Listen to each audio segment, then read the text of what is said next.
தனுசு ராசியை பொறுத்தளவுக்கு காலபுருஷனுக்கு 9வது ராசிங்கிறனால வெளிநாடுகளில் ஏற்றுமதி இறக்குமதி சம்மந்தப்பட்ட தொழில்களில் கொடிகட்டி பறக்கக்கூடிய ஒரு வாய்ப்பை தரும். வெளிநாடுகளில் சென்று தன்னுடைய தொழிலை அபிவிருத்தி செஞ்சு பன்மடங்கு உயர்நிலைக்கு போவதற்கான ஒரு வாய்ப்பை உருவாக்குங்க. குறிப்பாக தனுசு ராசியை சேர்ந்த ஒரு அமைப்பை சார்ந்தவர்கள் இந்த இன்ஃபோசிஸ் சம்மந்தப்பட்ட ஒரு அந்த ஐடி ஃபீல்டெலாம் ஒரு மிகப்பெரிய உச்சத்தை தொட்டவர்களுக்கெல்லாம் இந்த ராசி ரொம்ப நல்ல வலிமையாக இருக்குங்க.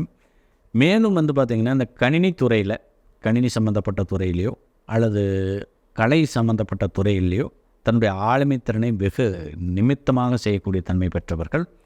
எந்த ஒரு காரியத்தை செஞ்சாலும் அதில் ஒரு நேர்த்தி அப்படிங்கிறது நிச்சயமாக இவர்களுக்கு இருக்கும். ஸோ தொழில் சம்மந்தப்பட்ட விஷயங்கள் இவங்களுக்கு தொட்ட தொழில் அனைத்துமே நல்ல பன்மடங்கு வளர்ச்சியை கொடுக்கும்.